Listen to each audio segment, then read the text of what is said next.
escribió un Twitter positivo, inteligente, como es él. Permíteme adularte. Muchas gracias. Y vamos a hablar en términos positivos, pero también tratando de ser certeros en lo que está ocurriendo. Pero antes, hoy me tocó despedirme del circuito FM Center, de La Romántica, de mi programa Noticias Condimentadas, ya que vamos a tomar un descansito. También aquí voy a tomar vacaciones, debido a que, bueno, aun cuando he luchado contra el azúcar me va ganando. No logro bajarle, entonces voy a tratar de estandarizar mi sistema inmunológico para poder sobrevivir. Y quisiera, pues, digo esto para agradecerle al circuito FM Center, a Rodolfo, a César, a Rosanita, a todos los que durante 4 años trabajaron conmigo, por la oportunidad, por el cariño, por la solidaridad que me brindaron y mucho afecto, mucho cariño. Dicho esto, vayamos. Fíjate, el primer Twitter que yo veo optimista de la elección lo das tú. Son 117 alcaldías, de 21, 27. Que se tenían. Sí. De manera que no hubo un proceso de victoria en las gobernaciones, pero se avanzó en las alcaldías, y sustancialmente. Sí. Luego, pensando en lo que tú estás reformulando, hay unos hechos positivos en la elección. No todo es, perdimos, el gobierno con una minoría se agarró todo, porque la mayoría se dispersó. No todo va por ahí, porque cuando tú te metes a revisar la fotografía del 21, ahí está la realidad, tal cual. Y hacía falta una realidad como esa para que la mitología de los grandes, del G4, de los poderosos, se diera cuenta que los errores en política se pagan. Y que el haber llamado a la abstención, el respaldo a Guaidó, el pedir la intervención americana, el golpe de Estado del 31 de abril, que fue una cómica, la operación Gedeón, el robo de los dineros de monómeros, de la ayuda en Cúcuta, denunciadas por la USAID, que todo eso tenía un efecto y que iba a aparecer. Ahora tenemos una oposición, sigue siendo la MUP grande, factor más grande de los pequeños, pero el resto de la oposición sumada es la iguala. Correcto. Para poder ganar en las presidenciales de los 2024, ya vamos a hablar del revocatorio que está en el medio, tienes necesariamente que ponerte de acuerdo. Pero antes de meternos en eso, hago esta introducción para darte la palabra. ¿Cómo viste tú el proceso? Bueno, yo tengo la impresión de que ocurrió una suerte de rebelión de las bases. Y creo que partidos del G4 que no estaban ganados con la idea de participar, las bases los llevaron a eso. Yo creo que eso le pasó en buena medida, es evidente que le pasó a Voluntad Popular, me parece que ha debido pasar en Primero Justicia, quizás menos en la Acción Democrática de Henry Ramos, pero en líneas generales eso es lo que explica que 117 alcaldías quedaran en manos de diversos sectores de la oposición. Eso además señala otra cosa, que hubo acuerdos unitarios a nivel de la alcaldía y no acuerdos unitarios a nivel de las gobernaciones. Eso es lo que explica esas disparidades, ¿no? Eso a mí me parece interesante, o sea, pasar de 27 alcaldías a 117, esto tiene dos lecturas. Pasaste de 27 a 117, pero es que el gobierno las perdió. Ese es el otro aspecto importante. Y cuando haces el mapa de Venezuela con las alcaldías, ya no es un mapa completamente unicolor, sino es un mapa muy, muy variado, ¿no? Las otras moralejas, las otras lecciones que podemos sacar de esas elecciones es que donde la unidad funcionó perfectamente y donde la votación fue alta, venció la oposición. Ese es el caso de Manuel Rosales en el Zulia, 63% de los votos. Es el caso de Alberto Galíndez en Cojedes. ¿Por qué gana Galíndez en Cojedes? Porque la participación estuvo en 54%, es muy alta. El caso de Margarita es todavía más curioso porque la oposición lleva 2 candidatos y sin embargo gana Morel Rodríguez. Yo creo que ahí el peso histórico del liderazgo de Morel Rodríguez terminó imponiéndose en ese caso. De modo que son esos 3 aspectos, bueno, y lo de Superlano, que estamos a la espera de del pronunciamiento del Consejo Nacional Electoral, que además abona lo que te venía diciendo antes. Superlano es un militante de Voluntad Popular, ¿no? Y los líderes de Voluntad Popular, ni Leopoldo López ni Juan Guaidó, hicieron una campaña a favor de las elecciones, sino más bien se quedaron un poco en neutro, digamos así, lo que te revela que hay unas bases que sí quieren participar en elecciones, porque, y eso es lo natural, los partidos políticos existen para alcanzar votos. El poder se alcanza por la vía de los votos. Eso no se nos puede olvidar, porque en Venezuela últimamente hay una retórica en relación con las elecciones y hay gente que dice, no, bueno, las elecciones no necesariamente son democracia. No, eso es completamente falso. No hay democracia sin elecciones. Eso no existe en ninguna parte del mundo. Por supuesto, lo que queremos es que esas elecciones sean cada vez mejores, más limpias, más igualitarias, más justas, ¿no? Y ahí está el informe de la Unión Europea señalando varias cosas que me parecen importantes. Una primera, mejoraron, las condiciones electorales mejoraron. Sustancialmente. Sustancialmente. Se lo atribuyo a la presencia de Roberto Picón y de Enrique Márquez y a un Consejo Nacional Electoral más equilibrado. Esas son las condiciones electorales. Lo que no mejoró demasiado fue el ventajismo, porque allí también el informe señala que el uso de los medios públicos por parte del gobierno fue exagerado, fue imposible de tolerar y de aceptar, porque los medios públicos no son del gobierno, los medios públicos son de los venezolanos. Los venezolanos como nación tenemos un Estado que es una superestructura jurídica. Los medios públicos no pueden ser cooptados por una parcialidad política. Entonces, eso también lo señala el informe. También el informe hace alusión a la judicialización de la política, que tampoco puede continuar pasando. Es decir, no puede ser que los partidos políticos no tengan sus estructuras perfectamente legítimas y autorizadas desde el punto de vista legal. Me refiero a lo que pasó con Acción Democrática, con Primero Justicia. Eso no puede continuar pasando en la Venezuela que aspiramos a vivir, ¿no? Fíjate, tocaste varios puntos que menos mal que los tocaste, Rafael. Anoche yo discutía con mi hermano Carlos Valero sobre el tema de... Sí. Porque es un tema clave en todo lo que ocurrió. Sí. En el caso de la de Henry Ramos, bueno, metieron a Andrade e hicieron que perdiera Lady Gómez. Luis Florido, de Un Nuevo Tiempo, hace que pierda Henry Falcón. Correcto. No tanto que pierda, pero la declaración que da Luis Florido es por Carlos. Sí. Tiene un rechazo enorme en las redes por cínico. Sí. Demasiado feo. También fea la de Freddy Guevara. Esa no la he leído. Freddy Guevara, tratando de poner límites, dice, a mí no me pidan que reconozca a José Brito como oposición. Conmigo no cuenten para eso. Pero le guste o no a Freddy Guevara, la gente que votó por Brito, tú no puedes calificarla de alacranes, bichos malos, porque esas descalificaciones son las que tienen a la oposición como está. Si Brito es bueno o malo, que lo juzgue la gente. Es correcto, y estoy de acuerdo contigo. Pero antes vamos a ir al corte. Vale.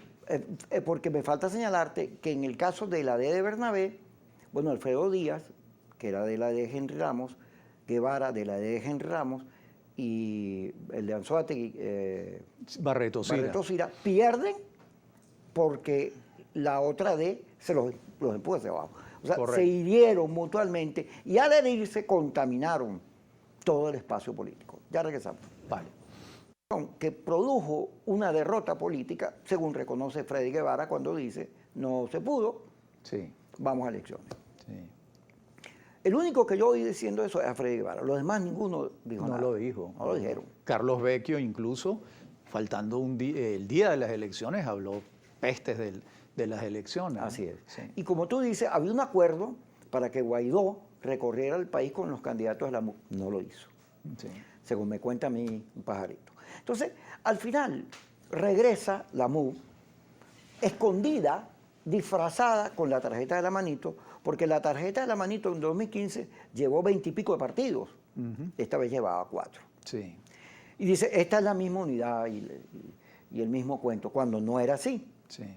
Ahí estaban ciertamente los partidos más fuertes, pero venían de haber respaldado a Guaidó, que perdió, aunque Guaidó creo que no se ha dado cuenta que él perdió.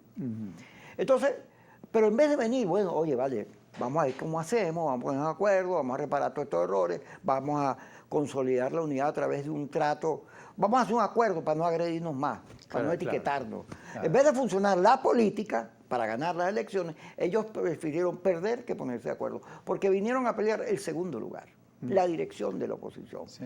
El resultado es que se agredieron. Henry Ramos agredió a la alianza en Mérida, sí. Un Nuevo Tiempo con Florido, y así, en todos estos estados que hemos nombrado. Y así y la alianza también los agredió en Anzoátegui, en Nueva Esparta, en lugares donde al final todas se perdieron.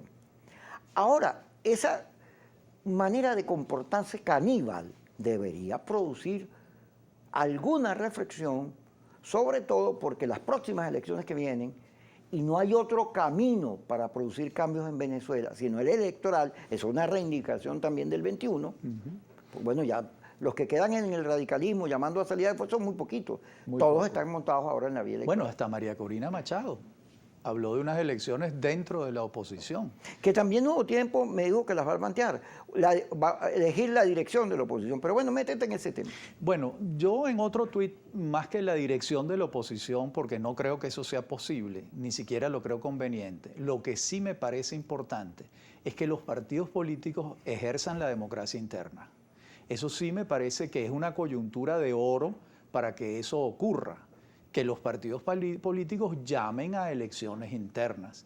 Tú y yo somos más o menos de la misma edad y tú debes recordar, nosotros vivimos durante muchos años las elecciones internas de Acción Democrática, de COPEI. En el MAS, las elecciones internas eran un ejercicio de democracia importantísimo porque habían 10 sectores de todo tipo, ¿no? ¿Eso por qué se acabó en Venezuela? ¿Por qué no hay elecciones internas en los partidos? ¿Por qué no hay proposiciones? ¿Y por qué no se vuelve a eso? Esta coyuntura lo permite. Además, lo permite porque hay una base fortalecida.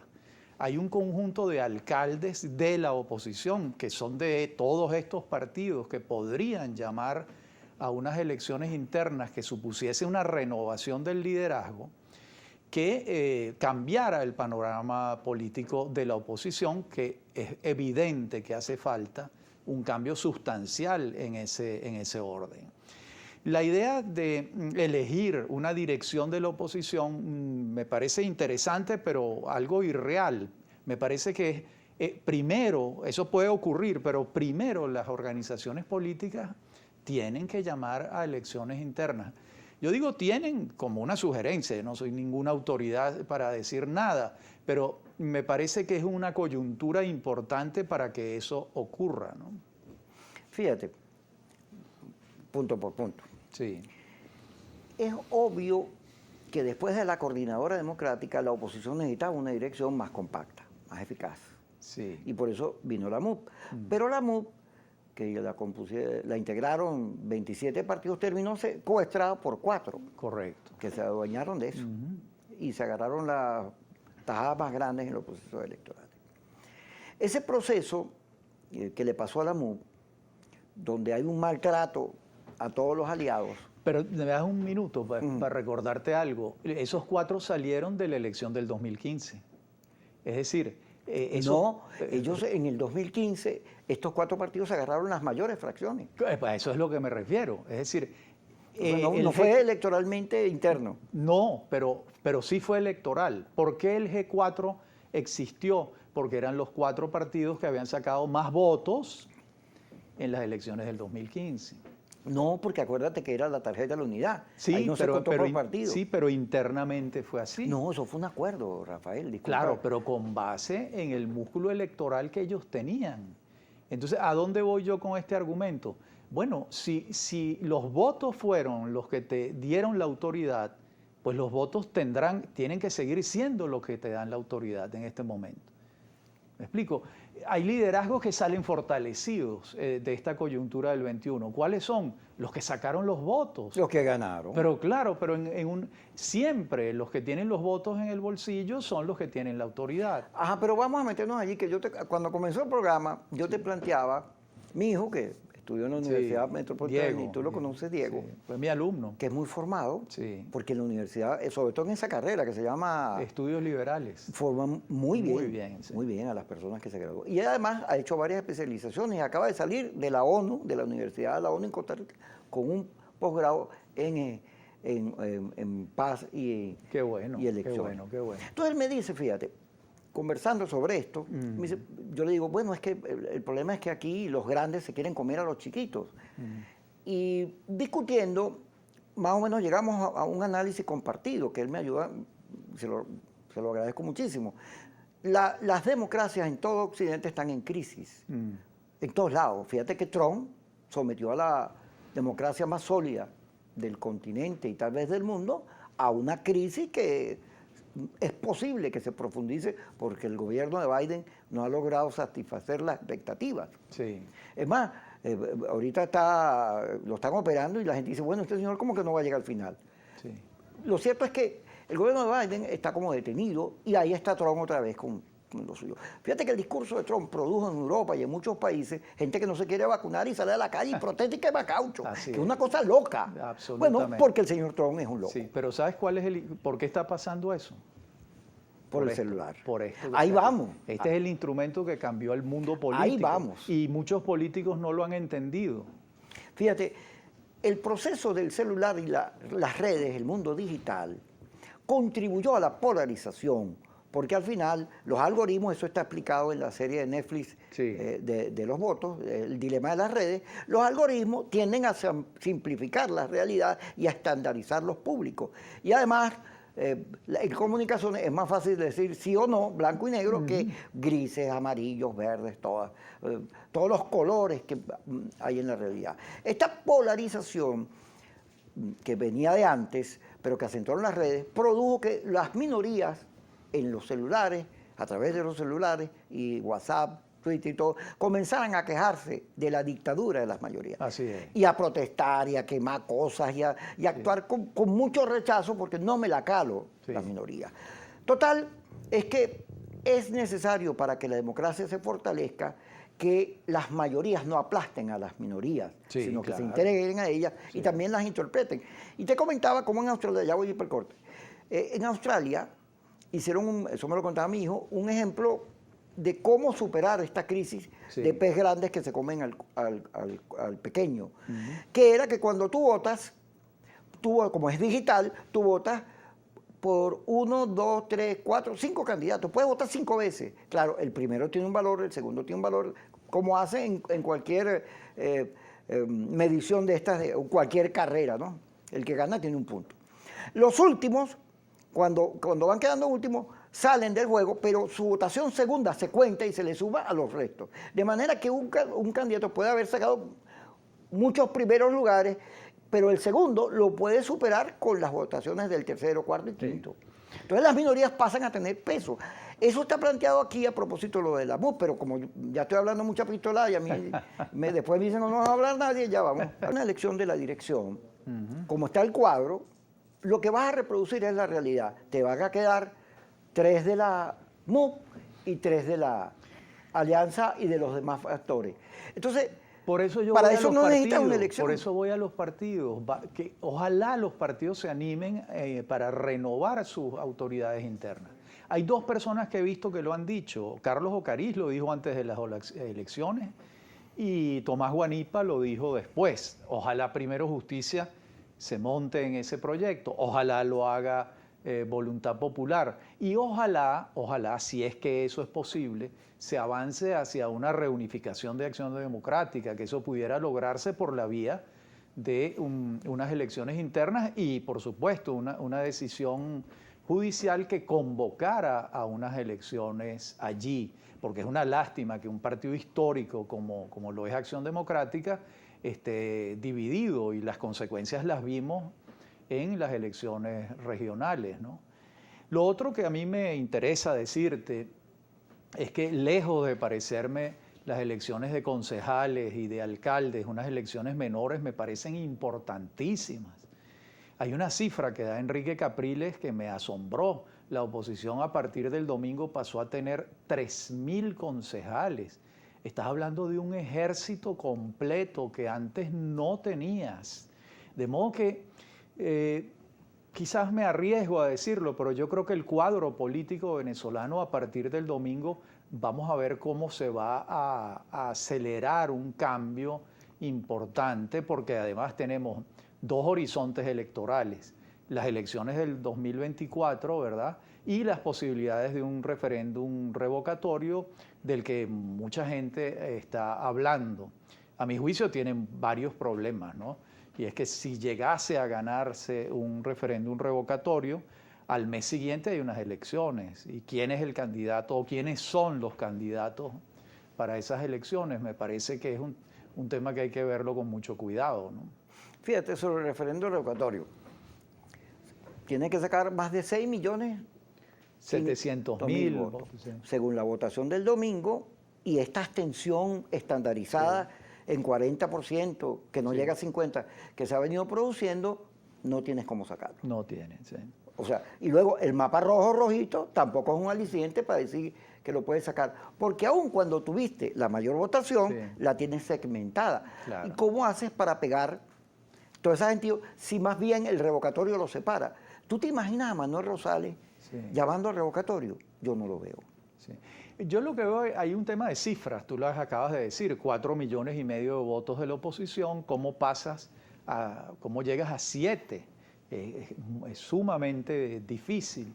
Si tú me preguntas a mí qué considero yo lo ideal lo considero que la oposición se enfrasque en el 2022 en un proceso de reorganización interna, con base en elecciones de cada una de las organizaciones políticas y que se vaya conformando una suerte de coordinación con objetivos estratégicos.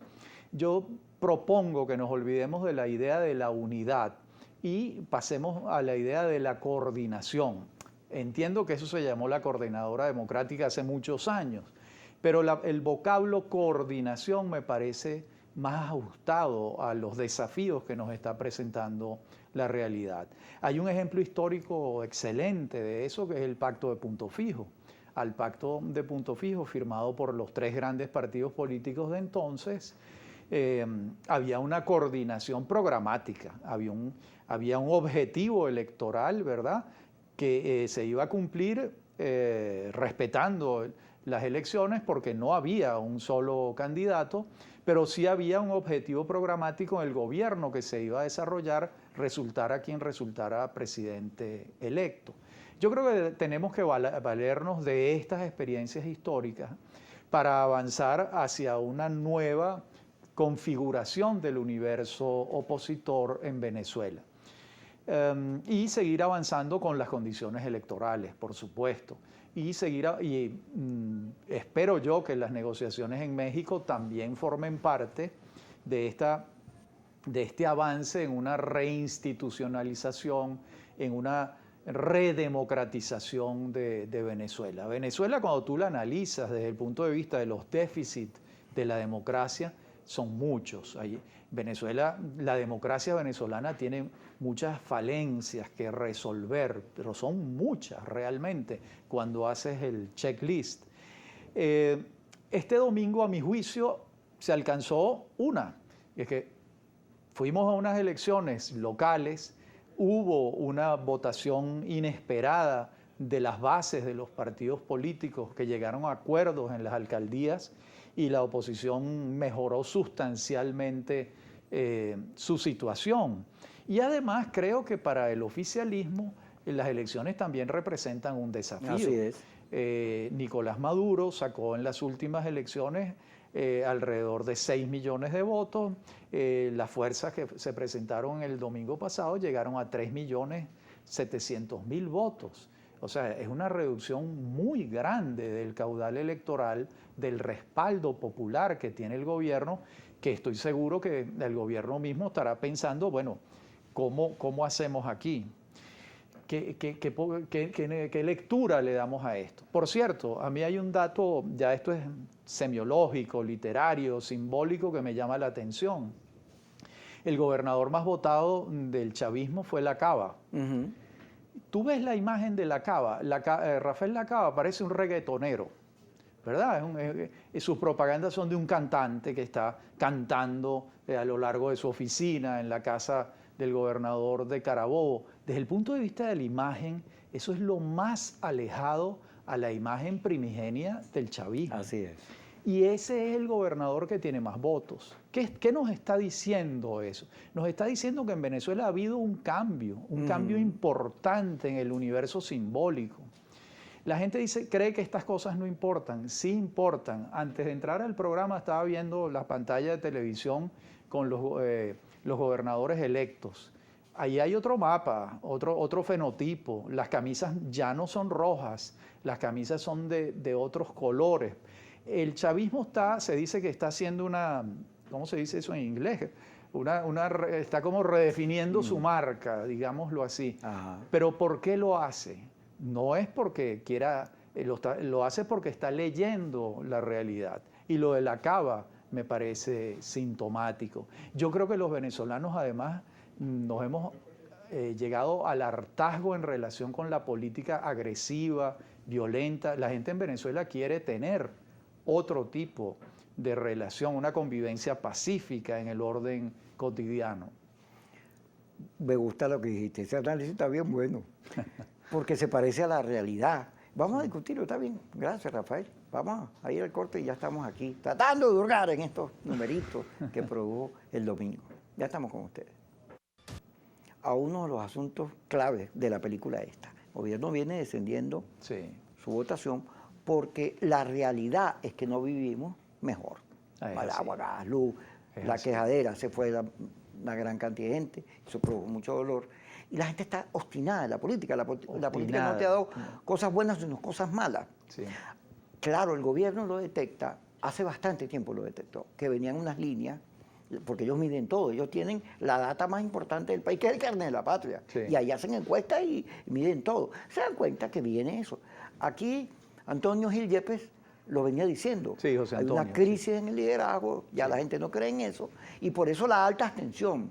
Sí. Que además no solo es la abstención básica, clásica, 27.7, que se ha dado en todos estos años. No, ahora hay una gente que se salió del proceso, no quiere tener nada que ver con eso. Es así. Una por razones de vida, no me interesa la política, y otras porque militantemente se fueron a vivir a Miami. O sea, están aquí, pero están pendientes de Patricia Poleo, de la cabeza allá. De allá. Sí. Y allá ven el país como si esto fuera Biafra. Así es. Sí. Bangladesh. Bangladesh. Y la verdad que Venezuela no es eso. No. Vivimos mal, pero no en esa. No, ese no es el dibujo para del país. Nada, para nada. Ahora fíjate, el gobierno, viene México, el gobierno va a intentar quitarse las sanciones encima. Ese es el proyecto del gobierno. Claro, pero para lograrlo tiene que portarse bien.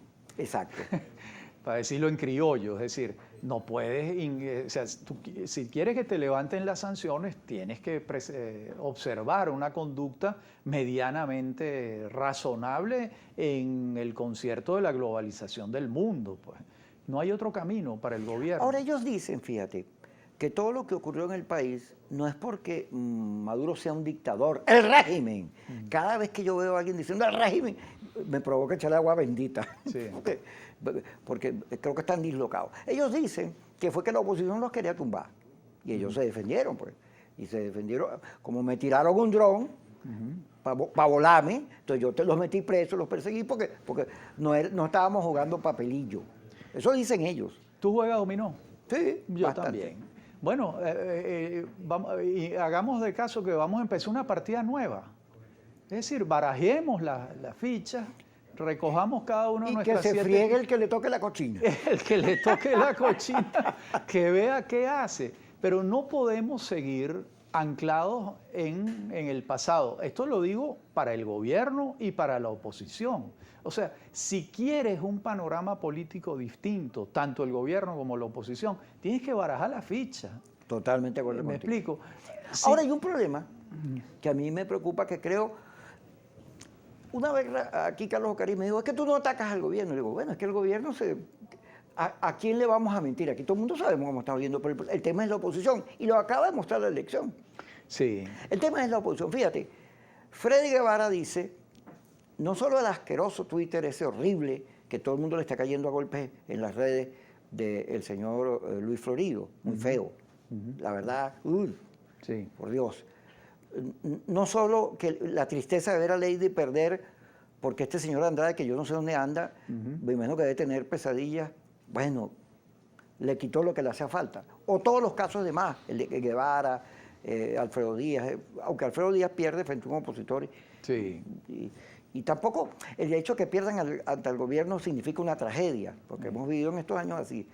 Pero yo me refiero al hecho de que después de lo ocurrido, tú esperarías una reflexión al respecto. Y sale Freddy Guevara a decir lo de José Brito, diciendo, yo no me voy a juntar con ese señor porque es un alacrán. Y cuando ahorita aparece esta iniciativa de proponer una elección de la dirección de la oposición, los que la están proponiendo dicen, ok, sí, pero no me metes a este. Empiezan a tener vetos. Yo le decía a un amigo mío, a Valero, dice, si tú haces eso no vas a resolver nada. No, vas a seguir en lo mismo. Vas a seguir. Además, Porque lo que importa no son los líderes, que son alacranes o no alacranes, son los votos. Así es. Los votos. Ese señor Brito votaron 60 y pico de mil personas. Ciento y pico mil. Ciento y pico de mil personas en Anzoátegui. Entonces vamos a despreciar esas ciento y pico mil personas porque votaron por Brito.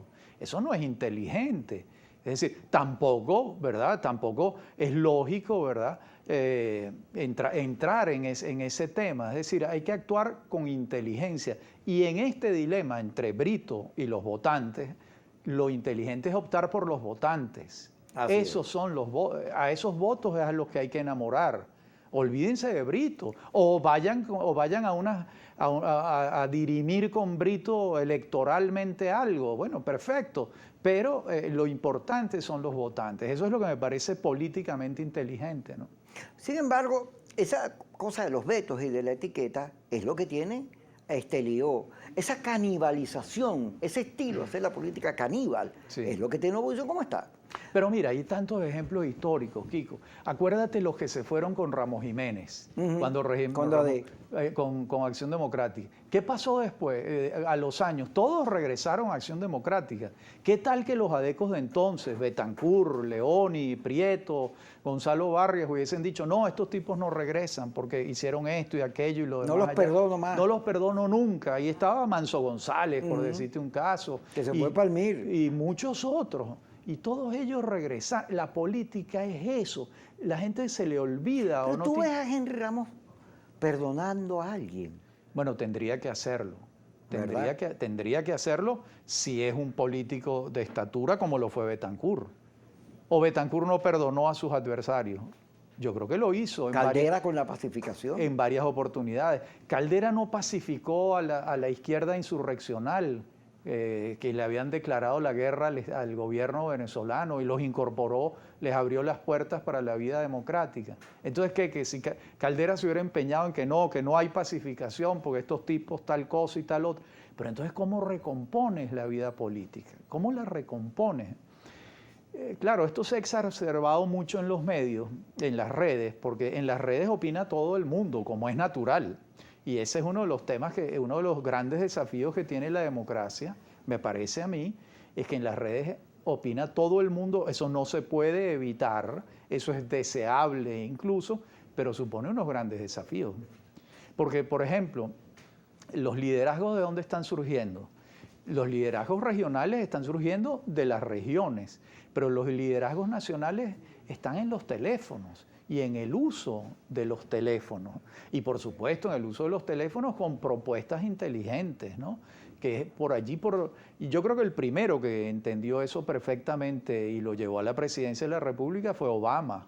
El primero que utiliza, ni siquiera existía WhatsApp, era a través de BlackBerry. Y llega a la presidencia entendiendo el recurso que tiene en la mano. Yo tengo la impresión de que los políticos y la vida política no han logrado adaptarse, entender ese poderosísimo instrumento que tienen allí. Tú sabes que en Venezuela las redes no tienen la preponderancia que tiene en el mundo, porque aquí se va la luz, Sí. La gente dejó tener servicios de celulares por el tema de la plata y se redujo la participación en Internet, que llegó un momento en que estaba cercano al 57%. Pero eso lo vamos a hablar. De los países más altos Sí, de América Latina. pero eso se vino para abajo. Se redujo mucho, pero todavía pesa. Pesa bastante, pero pesa más Yesenia, que ya te está mirando mal. Vamos al corte y ya regresamos. Vale. Ubicado y tiene un planteamiento, una reflexión que puede ayudar. Fíjate, vamos otra vez al gobierno. Aquí estuvieron en esa silla numerosos candidatos del oficialismo, que en vez de hablar de rojo, rojito, confrontación, ¿no?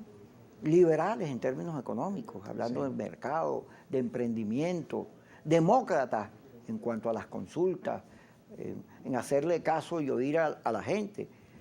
Y eso es un cambio que se viene produciendo pensado. Es parte de una reflexión que tiene el oficialismo una vez que detectó que está ocurriendo eso, como hablamos antes. Y eso debe llevar, sobre todo ahorita si Superlano termina ganando Barinas, porque Barinas es muy simbólico, debe llevar a que Chávez quede como un referente histórico, pero el movimiento que él creó se mueva. En Miraflores, cuando yo estuve, cuando nos invitaron después de los debates, yo le dije eso a Maduro, aquí hay que avanzar en la economía, hay que salirse de esa mitología cerrada que produjo errores en todos lados y abrirse una economía de mercado como la de los chinos o cualquier otra, pero en todo caso que el criterio no sea ideológico. Quítate la camisa de fuerza y atiende la productividad, la eficacia económica desde el punto de vista de la economía, como ella es, sin estar inventándole adjetivos. Y él dijo que él iba a chapichón a eso, que aun cuando lo acusaran de la izquierda trasnochada, de reformista y todo, él iba a chapichón a eso. Y eso supone un riesgo para el chavismo, fíjate, esta modernización, porque ahí habrá quienes dirán, no, la revolución, tú sabes cómo son los izquierdosos, ¿no? Sí. No, reformistas, ellos tienen, ahí el mundo de las descalificaciones es muy dura. Sí, pero eso es un mundo que se va reduciendo. Y además, fíjate lo que ha pasado aquí en materia económica en los últimos 3 años. Se liberó el control del cambio. Dejó de ser un delito. Aquí hubo gente presa por eso. Se dolarizó la economía. La dolarización de la economía ha traído como consecuencia una reducción de la hiperinflación. En el año 2019 la hiperinflación estaba en 7.000, 8.000%. Este año va a terminar entre 2.000 y 3.000%, según entiendo. Y se sigue reduciendo la hiperinflación por el camino de la dolarización. Se abrieron las fronteras y entran los productos importados que quiera prácticamente sin pagar impuestos y no se controlaron más los precios. ¿Qué trajo como consecuencia estas medidas económicas? Que no hay escasez. ¿Tú te acuerdas lo que era Venezuela hace 4 años? No unas colas de centenares de personas en un automercado para comprar una bolsa de harina, pampas y arepas. Es decir, es una cosa que ya quedó en el pasado. ¿A qué aspiraría yo? A que el gobierno interiorizara, comprendiera que las mejoras económicas que han ocurrido en estos 3 años últimos, porque las han ocurrido, es porque tomaron medidas liberales, ortodoxas en lo económico. ¿Qué falta allí? Bueno, algo que uno no se explica por qué no termina de ocurrir, y es el crédito en dólares. Tú sabes que el crédito es uno de los grandes inventos de la humanidad. Sí, aquí se nos perdió hace años. Bueno, lo que trae el bienestar en todas partes del mundo es el crédito. Yo no tengo dinero para comprarme unos zapatos. De un solo golpe, lo compro de a poquito. Lo compro de a poquito. Bueno, eso es el SAN que funciona en los sectores populares desde hace milenios.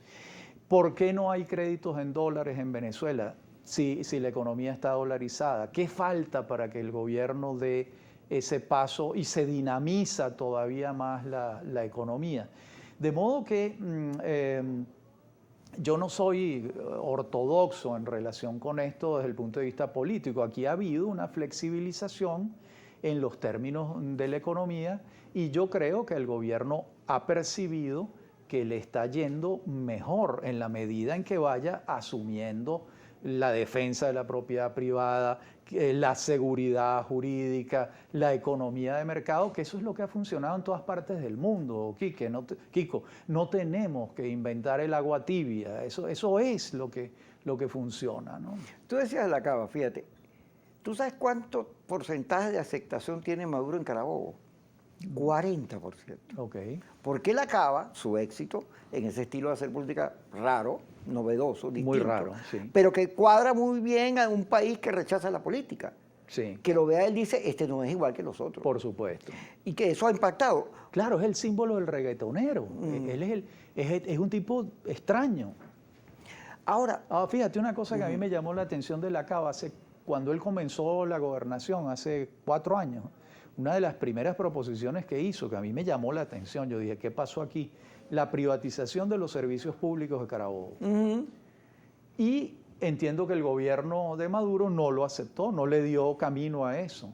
Bueno, es que ese es un camino, porque miren lo que estamos padeciendo en materia de luz y de agua y de telefonía. Le volvieron a meter peajes a la autopista Caracas-Valencia. Y eso está y está funcionando mucho mejor. Pero ¿por qué no vas a privatizar los servicios públicos si eso pasa en todas partes del mundo? Es decir, no podemos seguir atados a estas mitologías que no funcionaron. Pasen la página, señores del gobierno, pasen la página. Es lo que les digo, ¿no?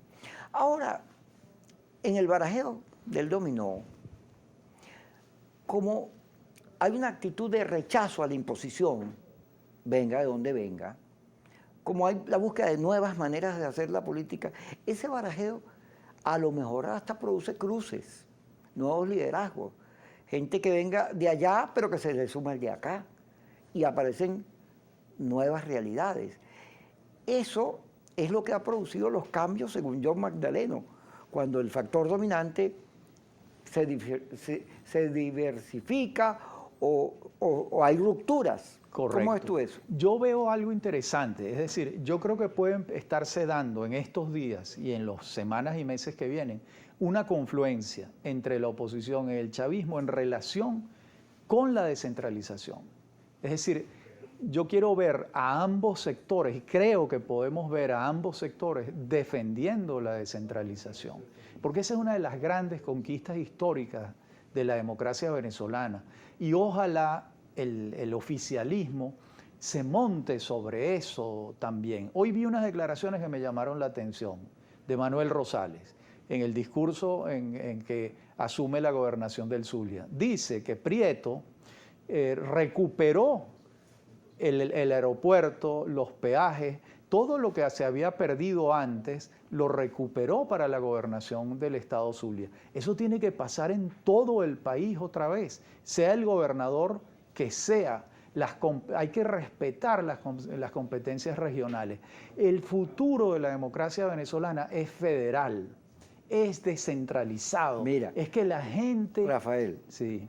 Vamos a hacer un programa para diciembre. Tú sabes que como vienen las vacaciones, eso lo repetimos. Vamos para hablar del tema de la lucha centralismo-federalismo entre Bolívar y Miranda, que la gente desconoce que Bolívar era centralizador y Miranda era federal. Sí.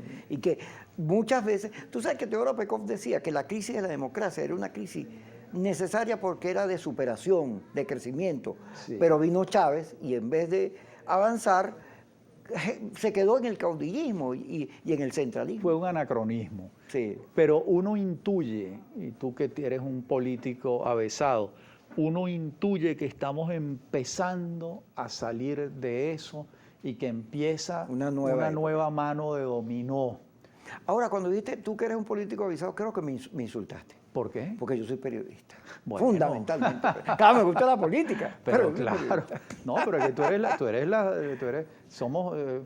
eres un personaje múltiple en ese sentido. Gracias a Dios, tú también. Sí, muy buena tu entrevista y la conversa contigo, Rafael. Aquí nos estamos elogiando, como debería ser. El mutuo bombo. Porque tiene que caerse uno a golpes con todo el mundo. Así es. No,